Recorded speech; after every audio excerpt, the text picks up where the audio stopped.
Hello, everyone. Welcome to What the Flick. Grab your McMuffin and a cup of coffee and listen to us talk about, what is it called? The Founder. The Founder. Who is actually the founder? That is the question here. I am Christy. That is Lonzo. That is Matt. That's Bibbs. We're going to talk about this movie starring Michael Keaton as Ray Kroc. Alonzo, tell us. Michael Keaton is Ray Kroc. Who is Ray Kroc, you might ask? He's the guy who took McDonald's, which was a little burger shack run by two brothers who had an idea about how to serve people food quickly, and turned it into a global phenomenon. Was he a rapacious, horrible person who stole somebody else's idea? Maybe? Take a look. Prince Castle Sales. Hi, June. How's it going down there? Good. Swell. A lot of interest. We got an order. To anyone in particular? McDonald's. Care for a little tour? My brother had a brilliant idea. Order's ready in 30 seconds. There should be McDonald's everywhere. Franchise, franchise, franchise. This movie, I feel like it should be this sort of blistering satire of capitalism, because it's about a guy who steals somebody else's idea, passes it off as his own, and becomes hugely rich, while the people that he stole it from get totally screwed. And this isn't that movie.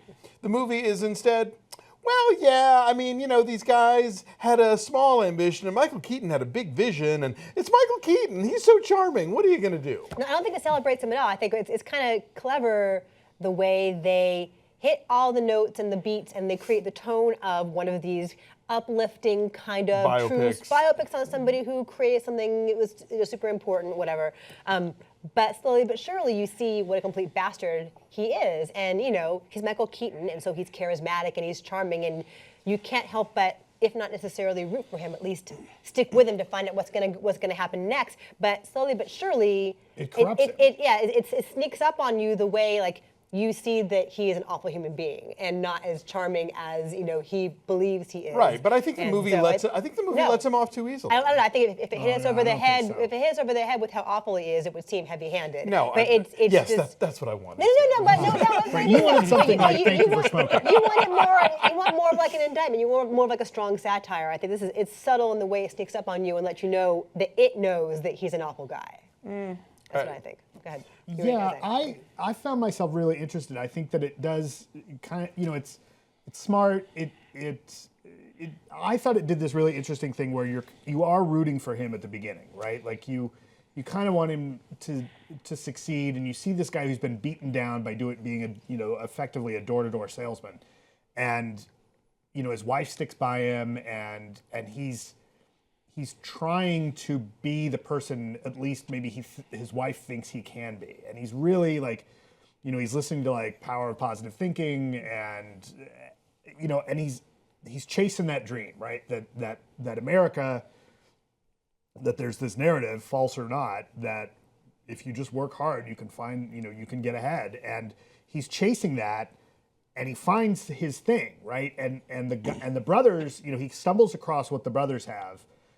And they've come up with it, you know, in the sequence where you get how they've worked out their system, and their idea is genius. Like they've gotten really smart, but they're content with it, and that doesn't work for him. And he goes farther with it, and then it corrupts him. Like B.J. Novak comes in, and that's where it kind of changes. B.J. Novak is the lawyer who convinces him that, oh, you're not in the food business, you're in the real estate business. Buy the land. And buy the land. And it's this really interesting. You know what's cool? $1 billion. Yeah, kind of. It feels like that. But you see him go down this darker path, and you start to realize, oh, this guy's not nearly as good as he thinks he is. And by the end, there is maybe one or two moments maybe of self-awareness. At the end?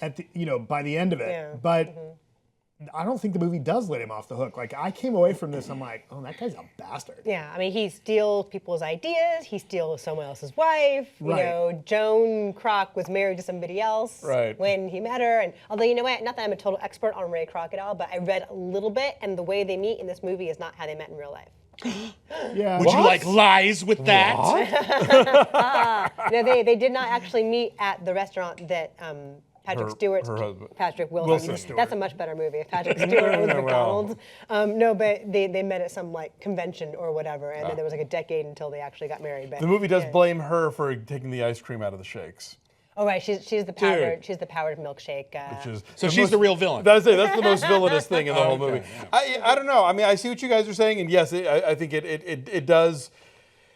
It is subtle about it, but I think it's subtle to a fault. I think that ultimately that it results in it not having much of a point of view. I think it's sort of content to kind of step back and let this stuff unfold, and I think it could be making harsher points about the way that American business is conducted. And and I'm not saying that I want it to be a sledgehammer, but I don't think that it feels to me like it's sort of playing both sides of the fence. Like this is a damning portrait of Ray Kroc that the Kroc family would maybe sign off on. Yeah, I could see, like 30 years ago in Reagan era America, this would be a scathing indictment, right? This would be great as good. This would be kind of, right? This would be like, oh God, the guy behind McDonald's is a bastard. What's going on with that company? I'm never gonna eat there again. But at this point, like in 2016, there's enough shenanigans that we all know about with McDonald's, and there's been enough complaints about their corporate culture, if not culture, just like the way that they behave as a large corporation. And the American culture in a lot of quarters has turned on the idea of these monolithic corporations, that showing that the founder of the company is a bit of a bastard, like, yeah, we get it. They're all bastards, right? Whereas if we were to do that, if we were to get this movie 30, 40 years ago, people would be on the edge of their seats like, oh God, what's this like? I had so much faith in McDonald's. Right. No, seriously. I mean it. When I was a kid, McDonald's was a thing. Right. It was Mac and Me. It was everyone. Every time we went to McDonald's, there was a dance sequence. It was beautiful. Right. Well, in the movie, one of the scenes that I liked was where he talks about the idea of the Golden Arches being like America's church.